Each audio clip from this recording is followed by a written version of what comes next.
বিশ্বের চতুর্থ বৃহত্তম সামরিক শক্তিধর রাষ্ট্র ভারত। অপরদিকে সামরিক শক্তির বৈশ্বিক তালিকায় 12তম অবস্থানে রয়েছে প্রতিবেশী পাকিস্তান। এক কথায় সামরিক শক্তির দিক থেকে দুই দেশের মাঝে বিস্তর ফারাক। সুতরাং কোনো সম্ভাব্য সংঘর্ষ নয়াদিল্লির জয়ের পাল্লা ভারী হবে, এমনটাই ধারণা ছিল বিশ্ববাসী। তবে সেই প্রচলিত ধারণাকে চ্যালেঞ্জ ছুড়ে দিয়েছে ইসলামাবাদ। সম্প্রতি দুই দেশের মধ্যে 4 দিনব্যাপী এক ধুমধামার বিমান লড়াইয়ে উত্তপ্ত হয়ে ওঠে আকাশপথ। আন্তর্জাতিক সম্প্রদায় এই সংঘর্ষকে নজর দিয়ে পর্যবেক্ষণ করে, যদিও ভারত পাকিস্তানের বিরুদ্ধে স্পষ্ট কোনো পরাজয় স্বীকার করতে নারাজ। তবে সামরিক বিশ্লেষক ও গবেষকদের বড় একটি অংশ পাকিস্তানকে এই লড়াইয়ে এগিয়ে রেখেছে। ব্রিটিশ সিকিউরিটি ও ডিফেন্স বিশ্লেষক মাইকেল ক্লার্ক স্কাই নিজেকে দেওয়া এক সাক্ষাৎকারে জানান, পাকিস্তান তার সামরিক হার্ডওয়্যার সক্ষমতা এবং প্রযুক্তিগত উৎকর্ষতার মাধ্যমে ভারতের অগ্রযাত্রাকে আটকে দিতে সক্ষম হয়েছে। তার মতে, ইসলামাবাদের এই কার্যকর প্রতিরোধকে আন্তর্জাতিক মহল ঝুঁকি হিসেবে দেখছেন না, বরং বিস্ময়ের চোখে দেখছেন। বিশ্লেষকদের বক্তব্য অনুযায়ী এই যুদ্ধে ভারতের কয়েকটি প্রধান যুদ্ধবিমান ধ্বংস হয়। একটি রাফাল যুদ্ধবিমান ভূপাতিত করেছে চীনের তৈরি জেট-10 ফাইটার জেট।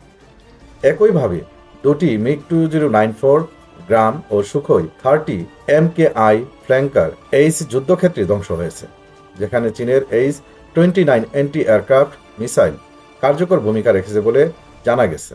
বিশ্লেষণ বলছে, ভারতের প্রধানমন্ত্রী নরেন্দ্র মোদী হয়তো পাকিস্তানকে সামরিক শিক্ষা দিতে চেয়েছিলেন।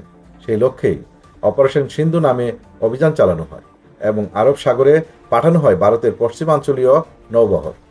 এমনকি করাচি থেকে মাত্র 300 মাইল দূরত্বে অবস্থান করে এই নৌবহর, যা যুদ্ধ পরিস্থিতিকে আরও তীব্র করে তোলে। 1971 সালের পর এমন প্রস্তুতি এবারই প্রথম দেখা গেল। তবে ভারতের কৌশলগত পরিকল্পনার বিপরীতে পাকিস্তান কিছু অপ্রত্যাশিত এবং কার্যকর হামলা চালিয়ে এগিয়ে যায় এক ধাপ। এর ফলে শেষ পর্যন্ত যুদ্ধবিরতির ঘোষণা দেওয়া হয়। এরপর পাকিস্তান নিজেদের বিজয় দাবি করলেও ভারত এ বিষয়ে নিশ্চুপ থেকেছে। বার্তা সংস্থা রয়টার্সের বিশ্লেষণে জানা যায়, মার্কিন প্রেসিডেন্ট ডোনাল্ড ট্রাম্পের কূটনীতিক হস্তক্ষেপে মাত্র 48 ঘন্টার মধ্যেই দুই পক্ষ যুদ্ধবিরতিতে রাজি।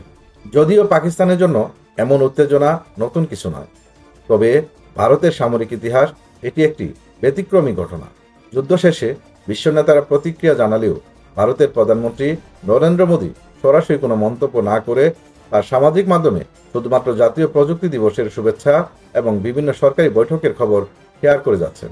বিশ্লেষকদের মতে, এই যুদ্ধ না শুধু একটি সামরিক সংঘর্ষ ছিল, বরং এটি ছিল বিজিবি নেতৃত্বাধীন ভারতের বিশ্বগুরু হওয়ার স্বপ্নের প্রথম ধাপ। তবে বাস্তবতার মাটিতে পা না রেখেই শুরু হওয়া সেই স্বপ্নের বলি হল ভারতীয় সেনাবাহিনীর একের পর এক বিপর্যয়।